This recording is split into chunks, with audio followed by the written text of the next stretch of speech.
অনেকক্ষণ থেকেই আকাশে কালো মেঘ জমেছে। চৈত্র মাসের শেষ, বিকেল থেকে ঠান্ডা বাতাস বইছে। মনে হয় একটু পরেই ঝড় উঠবে। এই গরমে এক পশলা বৃষ্টি দারুণ স্বস্তি এনে দেয়। গ্রামের শেষে নদীর পাড়ে চা দোকানে বসে আছে রতন দাদু আর অজিত। বিকেলবেলা চা দোকানে অনেকেই আসে, কিন্তু আকাশে ঘন কালো মেঘ থাকার জন্য হয়তো আজ তেমন একটা লোক নেই। আজকে মনে হয় দাদু খুব বৃষ্টি হবে জানো, আকাশে ভালো মেঘ করেছে। হ্যাঁ, ঠিকই বলেছিস। সেই জন্যই মনে হয় আজ অনেকে আসেনি। হুম, তাই আজকের আড্ডাটা খুব একটা জমছে না। এই রে, বৃষ্টি শুরু হলো দেখো। বাপ রে বাপ, এ তো ভালোই জোরে এসেছে। সহজে থামবে বলে তো মনে হচ্ছে না। এই ঝড় বৃষ্টি আধ ঘন্টার আগে তো থামবে বলে মনে হয় না। আকাশে মেঘ দেখে তো তাই মনে হয়। রতনদা, এই একটা গল্প বলো না। গল্প? তোদের কি মনে হয় আমি যা বলি তা সব গল্প? হাহ, না রে না, গল্প নয়, সবটাই বাস্তব অভিজ্ঞতা। সত্যিই অলৌকিক বলে কিছু হয় দাদু? সত্যিই কি ভূত বলে কিছু হয়? হ্যাঁ, আলবাত হয়। তুই ঠাকুর দেবতায় বিশ্বাস করিস? হ্যাঁ, সেটা কে না করে। দেবতায় যদি বিশ্বাস করো, তাহলে কেন অপদেবতায় বিশ্বাস করবে না? আর যদি জীবনে বিশ্বাস করো, তাহলে জীবনের পরবর্তী জীবনে কেন নয়? দাদু ভাই, সব কিছুরই বিপরীত আছে। কিন্তু আমি যে কিছু দেখিনি দাদু। 18 বছর বয়স হয়ে গেল, এখনো চোখের সামনে কিছুই আসেনি। তবে আমি দেখেছি। আমাদের চোখের সামনে অনেক কিছুই হয়, যেগুলো আমরা দেখে বুঝতে পারি না কি হচ্ছে। তোদের একটা ঘটনা বলি শোন, আমার যুবক বয়সের ঘটনা। আমি তখন কর্মসূত্রে থাকতাম কমলপুরে, হুগলি জেলার একটা গ্রামে। সরকারি হাসপাতালে কর্মরত ডাক্তার ছিলাম আমি। এরকমই একদিন রাতের বেলায় খুব ঝড় বৃষ্টি হচ্ছিল। আমি আমার ঘরে ছিলাম, এমন সময় হঠাৎ দরজায় টোকা পড়তেই আমি উঠে দরজা খুলে বেরোই। চলুন চলুন এক্ষুনি ডাক্তারবাবু, আমার মেয়েটার খুব শরীর খারাপ, ও সন্তান সম্ভবা, এক্ষুনি চলুন ডাক্তারবাবু, এক্ষুনি চলুন। হ্যাঁ হ্যাঁ হ্যাঁ, এক্ষুনি চলো, এক্ষুনি চলো। এই বলেই আমি ব্যাগ নিয়ে বেরিয়ে পড়ি। অনেকটা দূরের গ্রাম, ছাতা মাথায় দিয়ে যেতে যেতে অনেকটা রাত হয়ে গেল। কিন্তু শেষে সুখবর এই যে সেই মেয়েটির একটা কন্যা সন্তান হল। তারপরে আমি বাড়ি চলে আসার জন্য রওনা দিলাম, কিন্তু ঝড়ের বেগ এতটাই বেড়েছিল আর ফিরতে পারছিলাম না। রাস্তায় একটা গাছের তলায় দাঁড়িয়ে পড়েছিলাম, কিন্তু গাছের তলায় দাঁড়ানোটা একদমই উচিত ছিল না এই ঝড় বৃষ্টির রাতে। এদিক ওদিক দেখতে দেখতে দূরে একটা বাড়িতে আলো দেখে সেই দিকে এগিয়ে গেলাম। কাছে গিয়ে দেখলাম একটা দোতলা ছোট্ট বাড়ি। বাড়ির আশপাশে কাঁটা গাছের জঙ্গল। গ্রামের দিকে বাড়ি ঘরের আশপাশে এরকম থাকে। বাড়িতে দরজা নাড়া দিতেই ভেতর থেকে একটা মহিলা কণ্ঠ বেরিয়ে এলো। কে? কি চাই? এত রাত্রের বেলা এখানে এসেছেন কেন? কণ্ঠটা যেন মনে হচ্ছিল অনেক দূর থেকে ভেসে আসছে। তবুও আমি চিৎকার করে বললাম, আমি রতন ডাক্তার। এই অনেক দূরে একটা পেশেন্ট দেখতে গেছিলাম, কিন্তু এত জোরে বৃষ্টি পড়ছে, আমি আর বাড়ি ফিরতে পারছি না। আজকে রাতটা কি আপনার এখানে একটু আশ্রয় পাওয়া যাবে? ভেতরে আসুন, আপনার জন্যই তো অপেক্ষা করছিলাম। শুনে আমি একটু চমকে উঠলাম। আমার জন্য অপেক্ষা করছিল মানে? যাই হোক, মহিলার কণ্ঠ শুনে আমি দরজায় হালকা চাপ দিতেই দেখি দরজাটা খুলে গেল। ঘরের ভেতরে প্রবেশ করলাম। চারিদিকে কেমন যেন একটা গুমট ভাব আর অন্ধকার।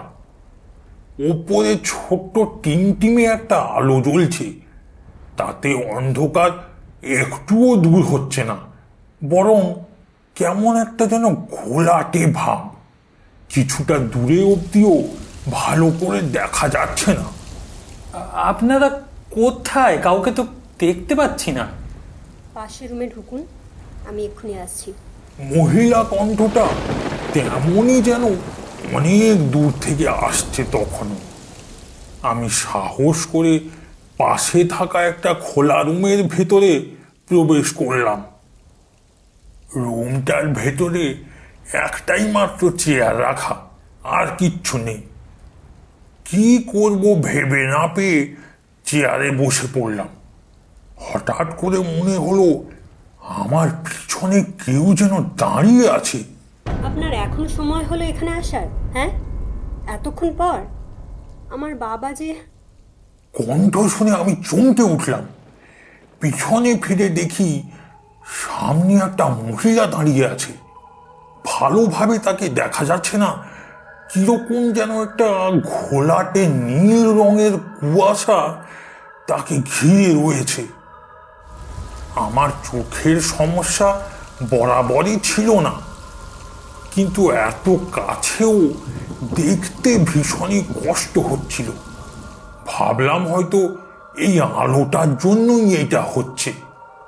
না মানে, আসলে আমার কাছে তো আপনি যাননি কোনো দিন। আমার কাছে যে যখনই গেছে আমি তাকে সাহায্য করেছি, এটা আমার ধর্ম, এটাই তো আমার কাজ।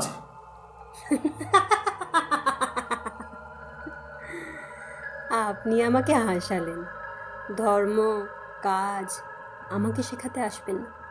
আপনি যখন এসেছেন তখন একটু বসুন, চা জলখাবার খান, তারপর আমার বাবাকে দেখবেন। এত দেরি যখন করেই ফেলেছেন, আর একটু নাই বা দেরি হলো, তাতে আর কি এমন? এটা বলার সাথে সাথেই ঘরের মধ্যে থাকা ওই ছোট্ট টিমটিমে আলোটা দপ দপ করতে শুরু করলো। আর এই আলো আধারির খেয়ালে কখন যে মহিলাটা উধাও হয়ে গেছে বুঝতেই পারলাম না। আমি চুপচাপ বসে রইলাম। কিছুক্ষণ পর হঠাৎ করে আমার সামনে এসে উপস্থিত হলো মহিলাটা। আরে কি আশ্চর্য, এক্ষুনি তো এখানে কেউ ছিল না, আবার এখানে আপনি চলে এলেন কি করে? এই যে দেখুন, এপাশে একটা দরজা আছে, আপনি হয়তো খেয়াল করেননি। মহিলাটির কথায় ঘাড় ঘুরিয়ে দেখি ঘরের কোণে একটা দরজা। আমি সত্যিই খেয়াল করিনি দরজাটা। এই নিন খাবারটা। খাবারের থালাটা হাত বাড়িয়ে নিলাম। মহিলাটা আমার চোখের সামনে দিয়ে ঘরের বাইরে বেরিয়ে গেল। কিন্তু কি অদ্ভুত, যেন মনে হচ্ছে মহিলাটা হেঁটে হেঁটে নয়, বাতাসে ভেসে যাচ্ছে। বড্ড খিদে পেয়েছিল, তাই ওদিকে মন না দিয়ে এক গাল খাওয়ার মুখে তুলেই বুঝতে পারি, ইস কি জঘন্য খেতে খাবারটা। ইস, বাসি পচা খাবার, আর কি দুর্গন্ধ! এই খাবার কি মুখে দেওয়া যায়? এইরকম একটা খাবার আমাকে দিল কেমন করে? এমন সময় শুনতে পাই পাশের ঘর থেকে একটা কাশির শব্দ। একজন বয়স্ক ব্যক্তি যেন অনেকক্ষণ ধরে কাশছে, জোরে জোরেই কাশছে। তার প্রাণটা বুঝি এইবার না বেরিয়ে যায়। কাশতে কাশতে লোকটার অবস্থা একদম শোচনীয় হয়ে উঠেছে বুঝে আমি আস্তে আস্তে পাশের ঘরে যাওয়ার জন্য পা বাড়ালাম। পাশের ঘরে গিয়ে দেখতে পেলাম একটা বয়স্ক রোগা লিকলিকে লোক খাটে শুয়ে আছে। লোকটার গায়ে একটা চাদর, আর সেই চাদরের অনেক জায়গায় লেগে আছে রক্ত। তার শরীর একদম ভেঙে গেছে, চোখগুলো অনেকটা কোটরে ঢুকে গেছে, গায়ে এতটুকুও মাংস নেই। আমার বুঝতে বাকি রইল না যে লোকটার নিশ্চিত যক্ষা হয়েছে। কত করে ডাক্তারবাবুকে বললাম আসতে, দেখে যেতে, কিন্তু আসতেই চায় না। এই অসুখ নাকি ছোঁয়াচে। দেখুন, আমাকে দেখুন, আমি এখানে আছি। কই, আমার কিছু হয়েছে? যদি আমার সন্দেহ ঠিক হয় তাহলে এ অসুখ সত্যিই ছোঁয়াচে, বীভৎস রকমের ছোঁয়াচে। তাহলে কি আপনিও আমার বাবাকে দেখবেন না? না না, তা কেন? আমার ধর্মকর্ম এটা। আমি আমার ধর্ম ত্যাগ করি কি করে? আমি এসেছি যখন, ওনাকে নিশ্চয়ই দেখব। তবে ওনার এখন ভালো খাবার খাওয়া উচিত। আপনারা এরকম বাসি পচা খাবার খান কেন? কথাগুলো বলতে বলতে আমি খাটের সামনে এগিয়ে গেলাম। ভালো করে আমি কিছুই দেখতে পাচ্ছি না। এই ঘরটাও সেই নীলচে আলোয় কেমন ঘোলাটে হয়ে আছে। আমি বললাম, আচ্ছা, বড় কোনো আলো নেই বাড়িতে? একটু জ্বালান না, দেখতে অসুবিধে হচ্ছে। না, আসলে কেউ আসে না তো, খারাপ হয়ে গেছে, সারানো হয়নি। বুঝতে পারলাম যক্ষা হয়েছে শুনে কেউ হয়তো আসে না। তখনকার দিনে গ্রামের লোকেরা এসব অসুখ হলে তাদেরকে এক ঘরে করে দিত, যাতে তাদের এই অসুখটা ছড়িয়ে না পড়ে। বয়স্ক মানুষটার হাত ধরতেই চমকে উঠলাম। শরীর তো বরফের মতো ঠান্ডা। যক্ষা হলে তো শরীর গরম থাকে, মানে শরীরে জ্বর আসে। অনেক কষ্টে নার্ভ খুঁজতে গিয়ে দেখি নার্ভ নেই, নার্ভের কোনো স্পন্দনই পেলাম না। আমার স্টেথোস্কোপটা কানে লাগিয়ে ওনার হৃৎপিণ্ডের শব্দ শোনার জন্য যেই বুকের বাঁ পাশটায় দিয়েছি, অমনি আমার শীত দাঁড়াবে ঠান্ডা স্রোত বয়ে গেল। হৃদস্পন্দন বলে কিচ্ছু নেই, সব চুপচাপ। কয়েক মিনিট অপেক্ষা করলাম, তারপর সবটা বুঝতে পেরে ভয়ে ভয়ে আমার পাশে মহিলাটির দিকে দেখতেই যা দেখলাম তাতে আমার পুরো শরীর বরফের মতো ঠান্ডা হয়ে গেল। হতে পারে না, হতে পারে না, হতে পারে না।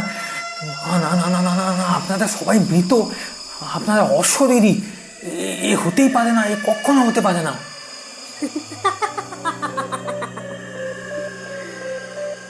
কেউ এলো না। কষ্ট পেয়ে পেয়ে আমি আর আমার বাবা মারা গেলাম। সত্যি ছোঁয়াচে রোগ। বাবার থেকে আমার হলো। আমি বাড়ির বাইরে বেরোলেই আমাকে সবাই ইট পাথর ছুঁড়তো। আমি ঘরেই বন্দি থাকতে থাকতে না খেতে পেয়ে কষ্ট পেতে পেতে মারা গেলাম। কেন এলেন না তখন ডাক্তারবাবু? চিকিৎসা পেলে আমার বাবা, আমি বেঁচে যেতাম। আমি আমি তো আমি আমি কিছু বলার আগেই আস্তে আস্তে সেই মহিলার কঙ্কাল আমার দিকে এগিয়ে আসতে থাকলো। তারপর আমার গলাটা টিপে ধরলো। আমাকে ছেড়ে দিন, আমাকে আমাকে ছেড়ে দিন, আমাকে ছেড়ে দিন। আমি তো আপনাদের উপকার করতে এসেছিলাম। আমাকে ছেড়ে দিন, আমাকে দয়া করে ছেড়ে দিন, আমার কোনো ক্ষতি করবেন না। তারপর আমার আর কিচ্ছু মনে নেই। আমি জ্ঞান হারিয়ে ফেলেছিলাম।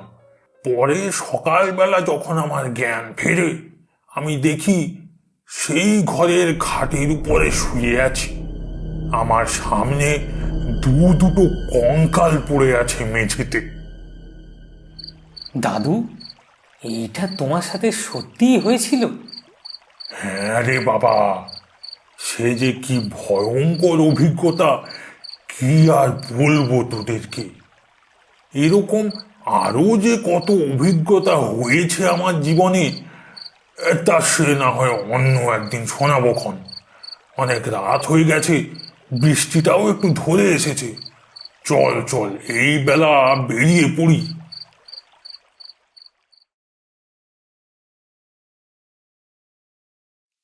আজ আবার সকাল থেকেই বৃষ্টি হচ্ছে, কিন্তু বিকেলের চা দোকানের সেই আড্ডাটা কোনো মতেই বন্ধ করা যাবে না। তাই বেশ কিছুক্ষণ অপেক্ষা করেও যখন বৃষ্টি থামার নাম নেই, তখন অজিত ঘর থেকে বেরিয়ে দৌড়তে দৌড়তে নদীর পাড়ের সেই চা দোকানে এসে উপস্থিত হয়। আরে রামদা, আজকে রতন দাদু এখনো আসেনি? যা, আমি যে দাদুর গল্প শোনার নেশায় বৃষ্টি মাথায় করে এলাম। এ বাবা, খোকা বাবু যে একেবারে ভিজে গেছো। এই তোমার কি মনে হয় আজকে রতন দাদু আসবে? যা বৃষ্টি হচ্ছে সকাল দিয়ে, সে ভিজে যাই তাতে কোনো অসুবিধে নেই, কিন্তু দাদু কোথায় গেল? দাদুর জন্য এত কষ্ট করে এলাম। রতন দাদু পেছন দিক থেকে এসে অজিতের পিঠে হাত চাপড়ে বলে, আমি এসে গেছি। এই, কড়া করে চা বসাতো। আমি ভেবেছিলাম তুই আজকে আসবি না, তাই একটু দেরি করেই বেরোলাম। এই বৃষ্টিতে কে বা বেরোতে চায় বলতো? কাকু, এই তুমি চা আর বেগুনি ভাজো, আর দাদু তুমি আজকে একটা ভালো কোনো গল্প বলো তোমার জোয়ান বয়সের। গল্প নয় রে বাবা, গল্প নয়। এগুলো সবই সত্যিকারের অভিজ্ঞতা। যাই হোক, শোন, একটা ঘটনা বলি তবে। রতন দাদু তার চোখ দুটো গোল গোল করে রহস্যের ভঙ্গিতে বলতে শুরু করলো। অজিত সজাগ হয়ে বসল। তখন আমার বয়স কতই বা হবে, 26 কি 27। তোমরা তো সকলেই জানো আমি ডাক্তারির সূত্রে এখানে ওখানে যেতাম। তো সেবারে আমাকে যেতে হয়েছিল সুন্দরবনের একটা ছোট্ট গ্রামে। ভয়ঙ্কর রকমের জ্বর দেখা দিয়েছিল সেই গ্রামে।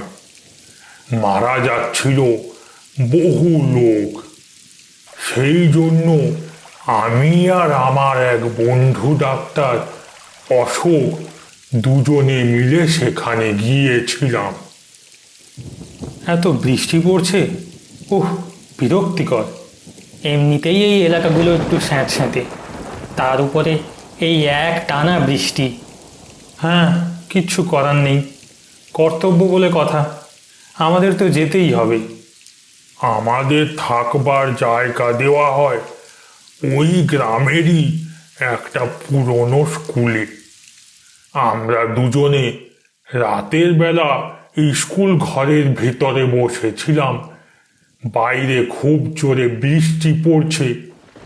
এমন সময় একটা লোক এসে দরজায় কড়া নাড়ে।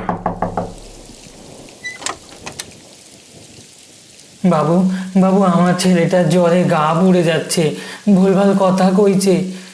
বড় ছেলেটাও এই ভয়ঙ্কর রাক্ষসের জ্বরে কদিন আগেই মারা গেছে। ছোট ছেলেটাকে তাই আর হারাতে পারবো না বাবু। কিছু ওষুধ যদি আপনাদের কাছে থাকে দয়া করে চলুন বাবু। বাবু, দয়া করে একটু চলুন আমার সাথে। লোকটার মনের অবস্থা বুঝতে পারলাম। আমরা সঙ্গে সঙ্গে কিছু প্রয়োজনীয় ঔষধ নিয়ে বেরিয়ে পড়লাম। ওই বৃষ্টি মাথায় করে কিছুটা এগিয়ে আসার পর অশোক আমাকে বলল, এই রে, তাড়াহুড়ো ইঞ্জেকশন সিরিঞ্জটাই নিতে ভুলে গেছি রে, তুই এগো, আমি নিয়ে আসছি। আমিও লোকটার সাথে চলে গেলাম। কিন্তু তারপরে যেটা আমাকে অশোক বলেছিল সেইটা আমি তোমাদের বলছি। অনেকক্ষণ থেকেই তো হাঁটছি, কিন্তু এখনও সে পুরনো স্কুলটা এলো না কেন? আমি তবে কোথায় এসে পড়লাম? তবে কি এই এলাকায় পথ হারালাম? চারিদিকে শুধু জঙ্গল আর জঙ্গল। ওই ওই তো দূরে একটা কুঁড়ে ঘর দেখতে পাচ্ছি। ওই দিকেই যাই। বাড়িটার সামনে পৌঁছতেই একটা লোক গায়ে চাদর মুড়ি দিয়ে বেরিয়ে এলো। আচ্ছা দাদা, এই গ্রামের পুরনো স্কুলটাতে যাওয়ার রাস্তাটা কোন দিকে একটু বলতে পারবেন? কেন বলুন তো, কি হবে তা জেনে? আসলে আমি ডাক্তার, আজকেই এই গ্রামে এসেছি। যাচ্ছিলাম একটা রোগীর বাড়ি, কিন্তু কিছু জিনিস নিতে ভুলে গেছি। স্কুলের দিকে ফেরার পথে রাস্তাটা হারিয়ে ফেলি।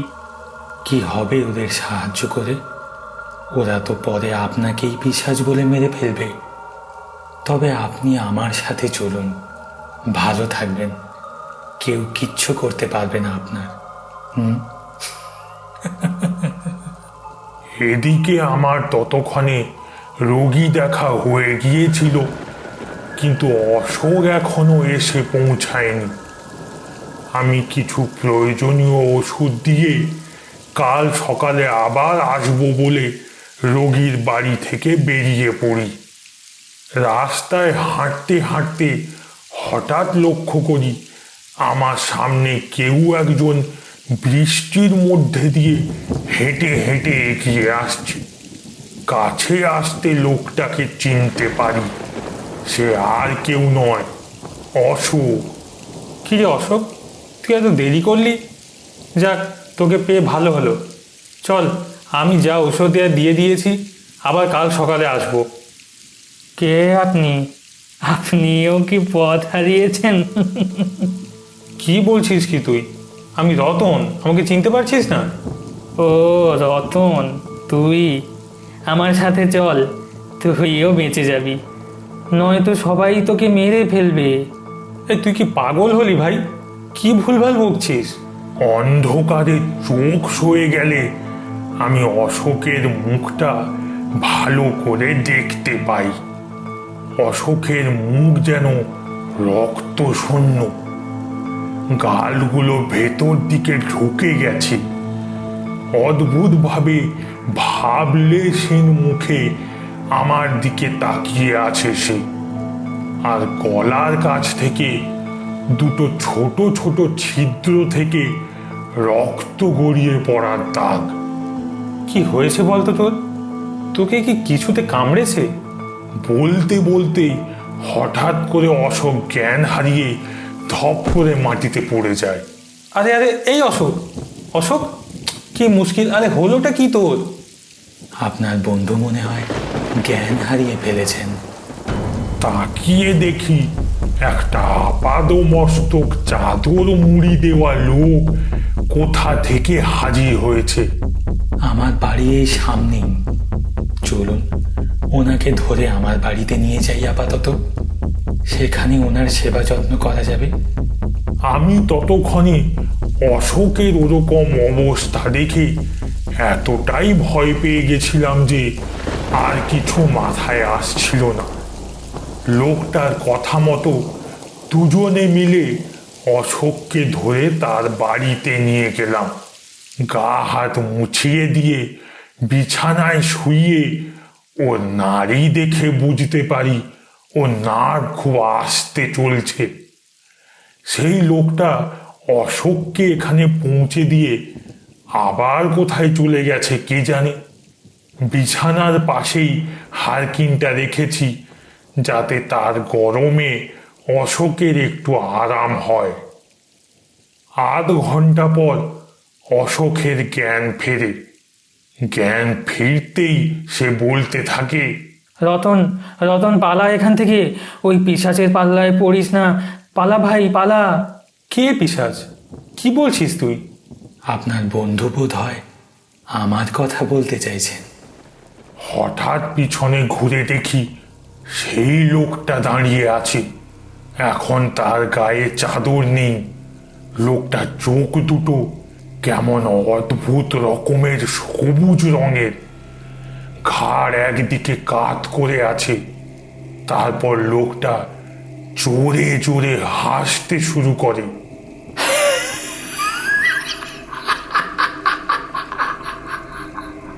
সেই হাসির সাথে সাথে ভালো করে লক্ষ্য করে দেখতে পাই তার দুটো তীক্ষ্ণ ধারালো কুকুরের মতো সদন্ত।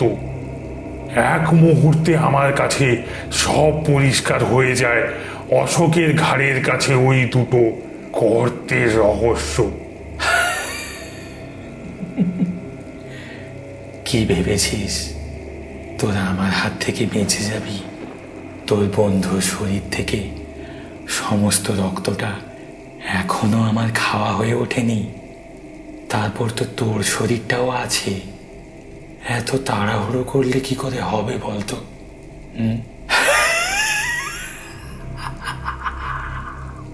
আমার হাতেই তোদের মৃত্যু হবে, যেমন করে আমার মৃত্যু হয়েছিল। ও একটা পিশাচ রতন, পিশাচ একটা। ও আমার শরীর থেকে রক্ত চুষে খেয়েছে। আমি মনে হয় আর বাঁচবো না ভাই। তুই পালা এখান থেকে, পালা। তাই নাকি? পালাবে? পালিয়ে কত দূর যাবে? এই বলে পিশাচটি আস্তে আস্তে বিছানার দিকে এগিয়ে যায়। আমি হতভম্বের মতো দাঁড়িয়ে থাকি। আমার চোখের সামনে অশোকের গলায় দাঁত বসিয়ে চোঁ চোঁ করে রক্ত টানতে থাকে সেই অমানুষিক পিশাচটি। সেই বীভৎস দৃশ্য দেখে আমি পাথরের মতো এক জায়গায় দাঁড়িয়ে থাকলাম হাঁ করে। কি করব কিছুই বুঝতে পারছি না। চিৎকার যে করব, গলা থেকে আওয়াজও বেরোবে না। কিছুক্ষণ পর সম্বিত ফিরে পেয়ে এদিক ওদিক তাকিয়ে দেখি হারকিনটা এখনো জ্বলছে। দৌড়ে গিয়ে হারকিনটা শক্ত করে ধরে সেই পিশাচের শরীরের দিকে লক্ষ্য করে ছুঁড়ে দিই। সঙ্গে সঙ্গে আগুনে দাউ দাউ করে জ্বলে ওঠে পিশাচের শরীরটা। চারিদিকে ছড়িয়ে পড়ে তার সেই পৈশাচিক চিৎকার। আস্তে আস্তে সব কিছু শান্ত হয়ে যায়। পিশাচের দেহটা পুড়ে এখন সেখানে শুধু ছাই পড়ে আছে। ভোরের আলো ফুটে ওঠে। পিশাচের চিৎকারেই বোধহয় গ্রামের বেশ কিছু লোকজন জড়ো হয়েছিল বাড়িটার বাইরে। তাদেরই মধ্যে থেকে একজন বয়স্ক গোছের লোক বলল, ও আমাদের গ্রামেরই ছেলে ছিল। ওর নাম বিশু। তন্ত্র মন্ত্রের দিকে খুব ঝোঁক ছিল ছেলেটার। গ্রামে মানুষের অসুখ বিসুখে কি সব মন্ত্র করে তাবিজ দিত। এর আগেও একবার আমাদের গ্রামে এরকমই অজানা জ্বরের প্রকোপ দেখা যায়। সেই সময় বিশু কিছু তন্ত্র মন্ত্র করে জ্বর তাড়াবার ব্যবস্থা করে। প্রথম দিকে কিছু মানুষ সুস্থ হলেও তাদের শরীর কিছুদিন পর এতটাই বিগড়ে যায় যে কাশতে কাশতে রক্ত উঠে একের পর এক লোক মারা যেতে থাকে।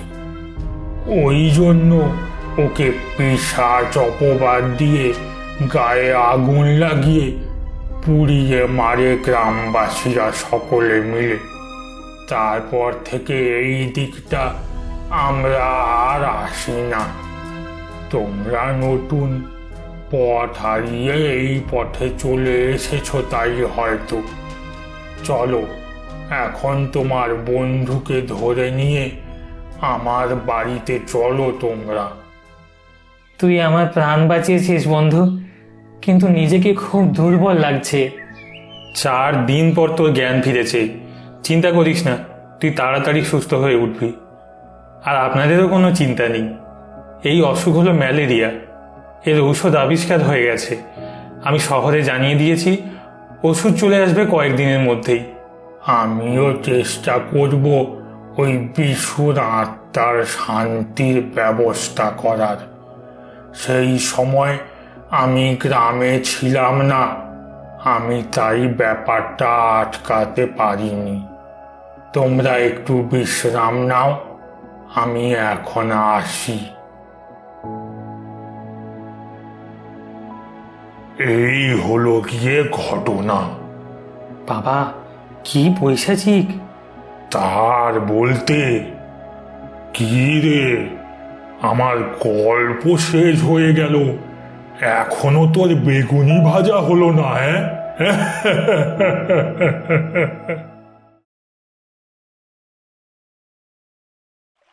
হয়ে গেছে, চল নৌকায় ওঠ তাড়াতাড়ি, ঝড় বৃষ্টি আসবে বলে মনে হচ্ছে। হ্যাঁ ওস্তাদ, চলো চলো, তাড়াতাড়ি চলো। অনেকটা রাত হয়ে গেছে, এত রাতে খেয়া পাবো তো? অলোকেশ এক মনে রাস্তা দিয়ে হাঁটছিল। এমন সময় পিছন দিক থেকে একটা কণ্ঠস্বর শুনে সে দাঁড়িয়ে পড়ে। ও ভাই, ভাই, এই ও ভাই! হ্যাঁ বলুন, কিছু দরকার? আরে ভাই, আপনি দোকান থেকে যখন সিগারেট কিনলেন তখন আপনি অসাবধানবশত এই পকেটে মানি ব্যাগটা না ঢুকিয়ে এই রাস্তাতেই ফেলে দিয়েছিলেন।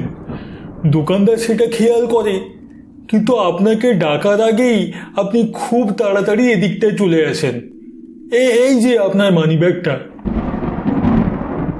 আপনাকে যে আমি কি বলে ধন্যবাদ দেব, এই কিন্তু এ বাবা, আপনাকে এতটা রাস্তা আসতে হলো আমার জন্য, এটা ভেবে আমার খুবই খারাপ লাগছে। না না, ও ঠিক আছে, বেশি দূর তো আসেনি, আমি চলে যাব ঠিক। তা ভাই, তুমি কোথায় যাচ্ছ? তোমাকে তো এই এলাকায় নতুন দেখছি মনে হয়। আমার এই গ্রামে নতুন পোস্টিং হয়েছে, আমি গ্রামীণ ব্যাংকের ক্লার্ক, এখানে ভাড়ায় থাকি। একটু দরকারে আজ বাড়ি যাচ্ছি, খেয়া পার হয়ে ওপারে বড় রাস্তায় গিয়ে বাস ধরবো। কিন্তু কিন্তু এখন তো। আপনি কি কিছু একটা ভাবছেন? কি হলো? আপনি নতুন বলে জানেন না, এই কিছুদিন হলো সন্ধে 7টার পর থেকে খেয়া পারাপার বন্ধ আছে। কিন্তু কেন বলুন তো, কিছু কি হয়েছে? অনেকেই তো অনেক কথা বলে, যদিও আমার অতটা বিশ্বাস হয় না, তবে যতটা রটে তার কিছু তো ঘটে, তাই আর কি। আপনি বরং বাড়ি ফিরে যান আজকে। তাছাড়া আকাশের অবস্থাও ভালো নয়, মাঝ নদীতে যদি বিপদে পড়েন। আচ্ছা ভাই, আমি আসি, আমাকে আবার বাড়ি যেতে হবে তো। লোকটা কি একটা বলতে গিয়েও বলল না। না, খেয়াঘাটের দিকে গিয়ে দেখি যদি একটা নৌকো পাওয়া যায়। অচেনা ব্যক্তিটা অন্ধকারে রাস্তা ধরে বাড়ির দিকে রওনা দিল। অলোকেশ এগিয়ে চলল খেয়াঘাটের দিকে। অনেকক্ষণ থেকেই দূর আকাশে বিদ্যুৎ চমকাচ্ছে, হালকা ঠান্ডা বাতাসও বইছে। খেয়াঘাটের কাছে এসে দাঁড়াতেই বাতাসের বেগ আরও খানিকটা বেড়ে গেল। সত্যিই তো একটাও নৌকো দেখছি না। উফ, কি বিপদে পড়লাম! এই ঝড় বৃষ্টিটা আজকের দিনেই হতে হলো। আর একটু আগে বেরোলেই মনে হয় ভালো করতাম। এই রে, বৃষ্টি শুরু হলো, এবার কি করি? অলোকেশ এদিক ওদিক মাথা গোঁজার মতো জায়গা খুঁজছিল, এমন সময় ঘাটের দিক থেকে একটা নৌকা এগিয়ে আসতে দেখা গেল। ও ও দাদা, এই ওপারে যাবে নাকি? না বাবু। মাঝি ভাই, মাঝি ভাই, আজকে আমার গ্রামে যাওয়াটা খুবই দরকার, তুমি আমাকে ওপারে পৌঁছে দাও দয়া করে। তুমি যা চাইবে আমি তার থেকে বেশি টাকা দেবো তোমাকে, তোমাকে ডবল টাকা দেবো। উঠে আসুন। বৃষ্টিতে ভিজতে ভিজতে অলোকেশ নৌকায় প্রবেশ করে। নৌকার ছাউনির ভেতরে বসে একটু বৃষ্টি থেকে রেহাই পায়। ভেতরে এক মহিলা মুখের উপর লম্বা ঘোমটা টেনে বসে আছে, মুখ দেখা যাচ্ছে না, বোধহয় মাঝিরই কেউ হবে চেনা জানা। নৌকায় একটা মহিলা থাকার জন্যই মনে হয় অলোকেশকে তুলতে চাইছিল না। নৌকা অন্ধকার নদীতে ভেসে চলেছে, প্রচণ্ড ঝড় বৃষ্টি হচ্ছে বাইরে, মাঝে মাঝে বিদ্যুৎ চমকে উঠছে, তারই আলোয় মাঝির মুখখানা দেখা যাচ্ছে। আচ্ছা দাদা, এখানে আসার সময় শুনলাম সন্ধ্যের পর থেকে নাকি আর নৌকো চলে না, কিন্তু কেন? কারণ আছে বাবু। তা, তাহলে মাঝি ভাই তোমার নৌকা এখনো নদীতে? কোনো রকম উত্তর না দিয়ে মাঝি তার দিকে তাকিয়ে বসে থাকে। অলোকেশ অবাক হয়। হঠাৎ করে সেই মহিলাটি ঘোমটার মধ্যে থেকে বলে ওঠে, তুমি লোক নিলে কেন? জানো তো আজকে আমাদের প্রতিশোধ নেয়ার দিন। একটু পরেই ওরা আসবে। ওদের আমি আর ছাড়বো না ওদের আমি। কিসের প্রতিশোধ? কি বলছেন আপনি? বাবু গো, কি বলবো আপনাকে, সে বড় দুঃখের কথা। ওকে নিয়ে তুমি ঠিক করনি। নামিয়ে দাও ওকে নামিয়ে দাও। আরে আপনি কি বলছেন? মাঝ নদীতে আমাকে নামিয়ে দেবেন? আমি আপনাদের ডাবল টাকা দেবো, আমাকে ওপারে পৌঁছে দিন দয়া করে। বাড়িতে আমার মায়ের খুব বিপদ, আমাকে যেতেই হবে, এরকম বলবেন না। টাকা টাকা টাকা, শুধু সকলে টাকা চেনে সকলে। আপনি একটু আগে জিজ্ঞেস করছিলেন না সন্ধ্যের পর থেকে আর কেন নৌকা চলে না? শুনুন তবে, কিছুদিন আগে এরকমই এক ঝড় বৃষ্টির রাতে এই নদীতে একটা মহিলার লাশ পাওয়া যায়। লোকে বলে সন্ধ্যের পর সেই মহিলার ভূত নাকি এই নদীর আশপাশে ঘুরে বেড়ায়। তারপর থেকেই এই সন্ধ্যের পর নৌকা চালানো বন্ধ হয়ে গেছে। বাবা ওরা এসে পড়েছে। ওদের কাউকে ছাড়বো না, কাউকে ছাড়বো না। জলের ওপর একটা শব্দ করে আর একটা নৌকা অলোকেশদের নৌকার পাশে এসে উপস্থিত হয়েছে। ওই নৌকা থেকে দুটি লোক ঝাঁপিয়ে এই নৌকায় উঠেছে। অলোকেশ লক্ষ্য করে দুটো গুন্ডার মতো দেখতে লোক, মনে হয় ডাকাত। এই যা সঙ্গে আছে দে, নয়তো তোদের এইখানেই একেবারে কেটে ফেলে রেখে দেবো। আমাকে চিনতে পেরেছিস শয়তান? চিনতে পেরেছিস আমাকে? আমাকে কি মারবি তোরা? তোদের ধরার জন্যই তো কয়েকদিন থেকে অপেক্ষা করে আছি। আমাকে মারবি? দেখ তো চিনতে পারছিস কিনা, দেখ আমাকে চিনতে পেরেছিস? আস্তে আস্তে মহিলাটি তার ঘোমটা সরিয়ে লোক দুটির দিকে তাকায়। মহিলাটিকে দেখে লোক দুটি ভয়ে আতঙ্কে চিৎকার করতে যাবে, এমন সময় মহিলাটি তাদের একজনের গলা টিপে ধরে। হঠাৎ করে নৌকার মাঝি উঠে আরেকটা ডাকাতের গলা টিপে ধরে। তারপর অলোকেশের সামনে যা হয় তা সে নিজের চোখেও বিশ্বাস করতে পারে না। কি ভয়ঙ্কর দেখতে মহিলাটি! চোখের জায়গায় শুধু দুটো কালো গর্ত, আর সেই মাঝির হাতটা অর্ধেক কঙ্কাল আর অর্ধেকটা মাংস। সেই অবস্থায় ডাকাত দুটোর গলা টিপে ধরে আছে। নিঃশ্বাস নিতে না পেরে ওরা ছটফট করছে। ছেড়ে দাও, আমাকে ছেড়ে দাও, আমাকে ছেড়ে দাও। যন্ত্রণায় ছটফট করতে করতে শেষ অবধি দুই ডাকাত মারা যায়। তাদের প্রাণহীন দেহটা জলের ওপর ছুঁড়ে ফেলে দেয় দুই প্রেত। এগিয়ে আসতে থাকে দুজনে অলোকেশের দিকে। অলোকেশ চোখ বন্ধ করে হাত জোড় করে ভয়ে বলতে থাকে, না না, আমাকে ছেড়ে দাও, আমাকে ছেড়ে দাও। আমি তো কারোর ক্ষতি করিনি, আমার মা অসুস্থ, আমাকে আমাকে আমাকে আমাকে গ্রামে যেতেই হবে, আজকে যেতেই হবে, আমাকে ছেড়ে দাও, আমাকে দয়া করে ছেড়ে দাও, ওকে ছেড়ে দাও। অলোকেশের মুখের দিকে দুজনে প্রায় ঝুঁকে পড়েছে। তাদের সেই বীভৎস রূপ দেখে অলোকেশ ভয়ে ঠকঠক করে কাঁপছে। হঠাৎ মহিলাটি অলোকেশের থেকে একটু দূরে গিয়ে বসে পড়ে, আর মাঝিটি চলে যায় আবার নৌকা বাইতে।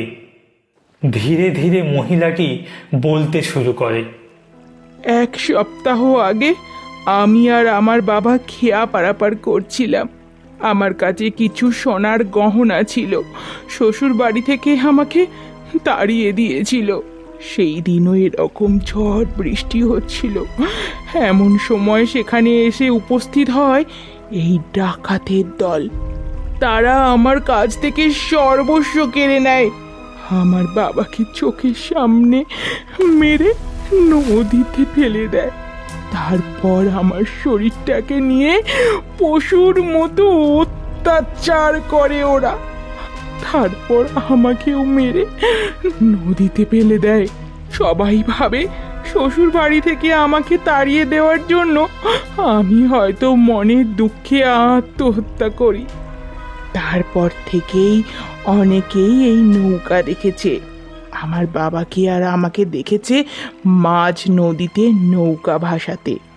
আসলে আমরা এতদিন ধরে ওই দুই ডাকাতের সন্ধানে ছিলাম। ওদের জঘন্য অপরাধের শাস্তি তো ওদেরকে পেতেই হতো। আপনার ভয় নেই, আপনাকে কিছু করব না। আপনি আপনি নিশ্চিন্তে বাড়ি যান। আপনাকে আমরা ওই পাড়ে পৌঁছে দিলাম। অলোকেশ নৌকা থেকে বাইরের দিকে তাকিয়ে দেখে নদীর খেয়াঘাট চলে এসেছে। নৌকা থেকে নেমেই পিছনে তাকিয়ে দেখে নৌকাটা অদৃশ্য হয়ে গেছে। অলোকেশ তার বাড়ির উদ্দেশ্যে পা বাড়িয়ে অন্ধকার রাস্তার মধ্যে মিশে যায়।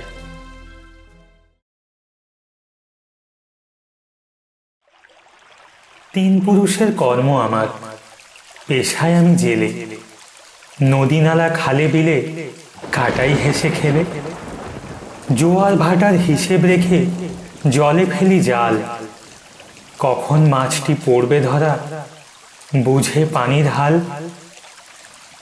বিকেল থেকে ভালোই ঝড় বৃষ্টি শুরু হয়েছে। নৌকা ভাসাতে ভাসাতে জাল ফেলে মাছ ধরছে মাঝি। হঠাৎই জালে ভীষণ ভারী কিছু আটকে গেল বলে মনে হলো। মাঝি অনেক কষ্ট করে জাল টেনে নৌকাতে তোলে, কিন্তু এ কি, জালে কি উঠে এসেছে? কি এ তো একটা কঙ্কালের মাথা। সঙ্গে সঙ্গে আকাশ বাতাস কাঁপিয়ে কাছে একটা বাজ পড়ে। আর হঠাৎ করে মাঝ নদীতে সৃষ্টি হয় এক বিশাল ঘূর্ণি।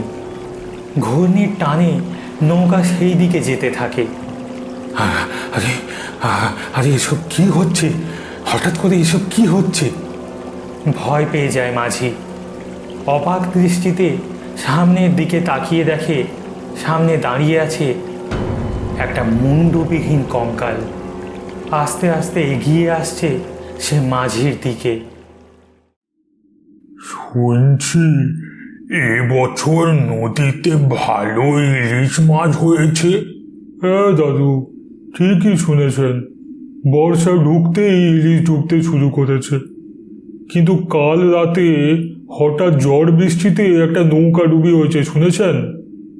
এই নদীর পাড়ে একটা বড় নৌকার ভাঙা কিছু অংশ পড়ে আছে, মাঝিকে পাওয়া যাচ্ছে না। তাই নাকি? তাহলে তোমরা কি আর মাছ ধরতে যাবে না ভাবছো? তা কি করে হয় দাদু? মাছ না ধরলে বউ বাচ্চাকে খাওয়াবো কি বলুন?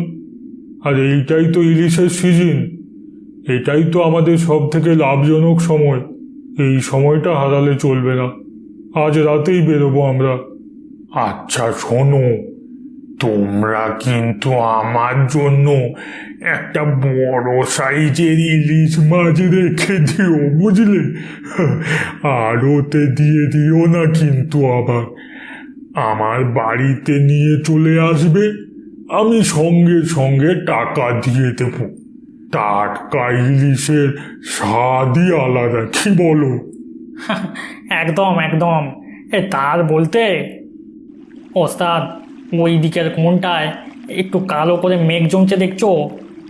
আরে বর্ষার সময় একটু আধটু মেঘ ঝড় বৃষ্টি তো হবেই, ও নিয়ে অত ভাবলে চলে নাকি? চল চল, তাড়াতাড়ি জাল ফেলতে হবে। জেলেরা জাল ফেলে বসে থাকে। বেশ কয়েক ঘন্টা পর জাল তুলতে তাদের চোখ পুরো ছানা বড়া হয়ে যায়। জালে কত মাছ লাফালাফি করছে, বড় আর মাঝারি সাইজের সব ইলিশ মাছ। অনেক মাছ পড়েছে ওস্তাদ, অনেক মাছ। এক দানিং তো বাজি মাছ হয়ে গেল গো। কার মুখ দেখে যে বেরিয়েছিলাম আজ, এই আজ রাতে কি আর মাছ ধরবে, না এবার বাড়ির দিকে রওনা দেবে? আর একবার জাল ফেলি দাঁড়া, এত তাড়াতাড়ি যাব না। আমারও তাই মত। কিন্তু দেখো কেমন ঠান্ডা বাতাস দিতে শুরু করেছে, আর গুড়ি গুড়ি বৃষ্টিও পড়া শুরু হয়েছে। মাঝে মাঝে তো বিদ্যুৎও চমকাচ্ছে। তুই না একটু বেশি ভয় পাচ্ছিস আজ। থাম, এই গুঁড়ি গুঁড়ি বৃষ্টিতেই তো আরো বেশি বেশি ইলিশ উঠবে রে পাগলা। আর একবারই ফেলবো আর তারপর চলে যাব তাড়াতাড়ি। আর একবার জাল ফেলা হয়। নৌকার ভেতরে মাছগুলো ঝুড়িতে রাখা আছে। জাল ফেলে বসে আছে তিনজনে। হঠাৎ নৌকাটা একটু দুলে উঠতেই চমকে উঠল ওস্তাদ। কি রে, ঝড় শুরু হলো নাকি? কই না তো। তাহলে নৌকাটা এভাবে দুলে উঠলো কেন? আচ্ছা, এই তোরা কিছু শুনতে পাচ্ছিস? সবাই কান খাড়া করে শুনতে লাগলো। নৌকার ভিতরের দিক থেকে একটা কচর মচর আওয়াজ ভেসে আসছে। কেউ যেন কিছু একটা চিবিয়ে চিবিয়ে খাচ্ছে। কিসের আওয়াজ বলতো এটা? নৌকার ভেতরে কি আগে থেকে কোনো কুকুর বিড়াল উঠে পড়লো নাকি? তিনজনই আস্তে আস্তে নৌকার ভেতরের দিকে এগিয়ে যায়। সেখানে গিয়েই তারা দেখতে পায় ছইয়ের ভেতরে বসে আছে একটা মহিলা। সে তার লম্বা হাত দিয়ে ঝুড়ি থেকে মাছ তুলছে আর পটাপট মুখে পুড়ছে। কচর মচর করে কাঁচা মাছ চিবিয়ে খাচ্ছে। আর সেই আওয়াজই তারা বাইরে থেকে শুনতে পাচ্ছিল এতক্ষণ। এই দৃশ্য দেখে তিনজন ভীষণ ভয় পেয়ে যায়। এসব কি দেখছি? এরকম তো আগে কখনো দেখিনি। এইটা এটা কি? এমন সময় সেই মহিলাটি ঘুরে তাকায় তাদের দিকে আর খিলখিল করে হেসে ওঠে। হাসির শব্দে কান তালা লেগে যাওয়ার জোগাড়। কি অসহ্যকর একটা পরিস্থিতি। এই অবস্থায় মহিলাটি আস্তে আস্তে উঠে এগিয়ে আসতে থাকে তাদের দিকে। ভয়ে ততক্ষণে তিনজন জেলে থরথর করে কাঁপছে। মহিলাটি ততক্ষণে এসে দুই জেলের গলা টিপে ধরে। ওস্তাদ এইসব দেখে জলে ঝাঁপ দেয়। আর সেই সময়ই হঠাৎ জলের মধ্যে সৃষ্টি হয় বিশাল এক ঘূর্ণি। আস্তে আস্তে নৌকাটি এগিয়ে যেতে থাকে সেই ঘূর্ণির দিকে। এক সময় নৌকা শুদ্ধ সকলে সেই ভয়ঙ্কর ঘূর্ণির কবলে পড়ে জলের তলায় তলিয়ে যেতে থাকে। আর সেই সাথে ভয়ঙ্কর হাসির শব্দটাও আস্তে আস্তে মিলিয়ে যেতে থাকে জলের অতল গহনে। ওস্তাদ কোনো মতে সাঁতরে জলরাশি পারাবার চেষ্টা করে, কিন্তু এই বিশাল জলরাশির কাছে শরীর ক্লান্ত হয়ে পড়ে তার। সে বুঝতে পারে তার পা ধরে জলের অতলে কেউ যেন টানছে। সে আস্তে আস্তে ডুবে যেতে থাকে। সকালবেলা চা দোকানে রতন দাদু বসেছিল। গত রাতের ঘটনাটা তাঁর কানেও গেছে। খুবই খারাপ খবর। গতকাল যার সাথে তিনি এইখানে বসে গল্প করছিলেন, সেই ওস্তাদ আর তার সাথী দুই জেলেকেই গত রাত থেকে আর খুঁজে পাওয়া যাচ্ছে না। নদীর ঘাটের কাছে আবার একটা ভাঙা নৌকা পাওয়া গেছে। তাদের বাড়ির লোকজন বলছে নদীতে মাছ ধরতে গেছিল, এতটুকুই। কি হলো বলো তো দাদু? কালকে তো কই সেভাবে ঝড় বৃষ্টি হয়নি যে নৌকা ডুবি হবে। ঠিক বুঝতে পারছি না। আচ্ছা, তোর একটা ছোট্ট ডিঙ্গি নৌকা আছে না? হ্যাঁ, সে তো পড়েই আছে। এই কেন বলো তো? আমাকে নৌকাটা দিবি তো? নৌকা নিয়ে কি করবে তুমি? ও তোকে চিন্তা করতে হবে না, আমি তোকে নৌকার টাকা দিয়ে দেব। আজ বিকেল থেকে আবার বৃষ্টি হচ্ছে। রতন দাদু তাঁর যুবক বয়স থেকেই বিভিন্ন জায়গায় ঘুরে ঘুরে নানা রকম অভিজ্ঞতা সঞ্চয় করেছেন। তার মন বলছে নদীর জলে কিছু একটা গন্ডগোল হচ্ছে। আজ রাতেই তিনি নৌকা নিয়ে নদীতে পাড়ি দেওয়ার কথা ভাবছেন। আমার যদি সন্দেহ ঠিক হয় তাহলে আমার ইলিশ মাছ দরকার। তার জন্য জাল ফেলে অপেক্ষা করতে হবে। রতন দাদু জাল ফেলে অপেক্ষা করতে থাকে। কিছুক্ষণ পর জালে অনেক মাছ পড়েছে, বড় বড় ইলিশ মাছ।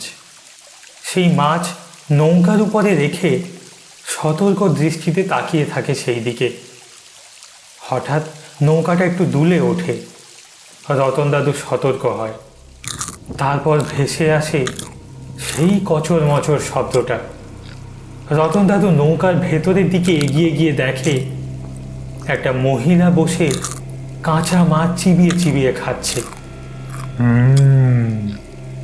তার মানে আমি ঠিকই ধরেছিলাম, এগুলো কোনো নৌকা ডুবির ঘটনা নয়।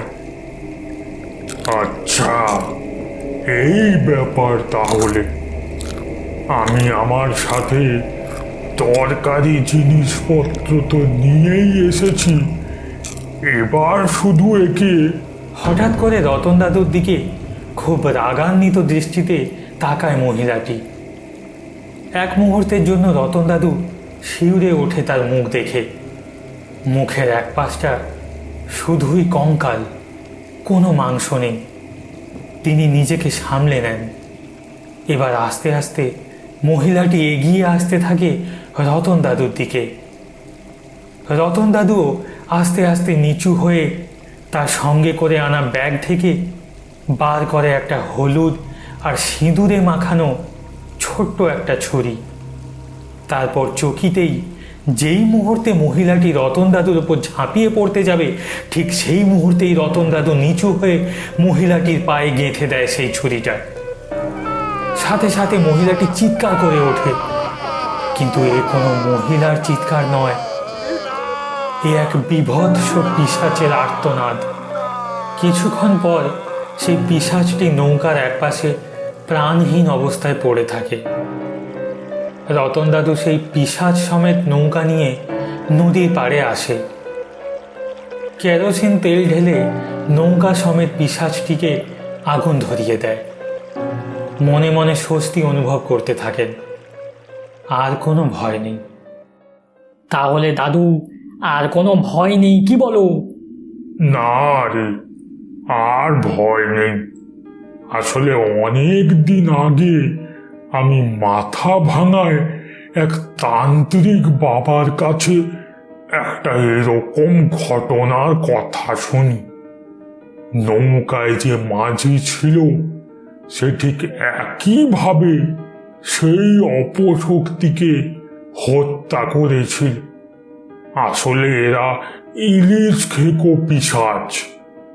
ইলিশ মাছ খেতে খুবই ভালোবাসে, তাই মাঝে মাঝে জেলেদের নৌকায় হামলা করে, জেলেদের মেরে জলের তলায় নিয়ে যায় নৌকা শুদ্ধ। যাক বাবা, তোমার জন্য আমাদের গ্রামের গরিব জেলেগুলো এই যাত্রায় বেঁচে গেল। তোমাকে অনেক অনেক ধন্যবাদ দাদু।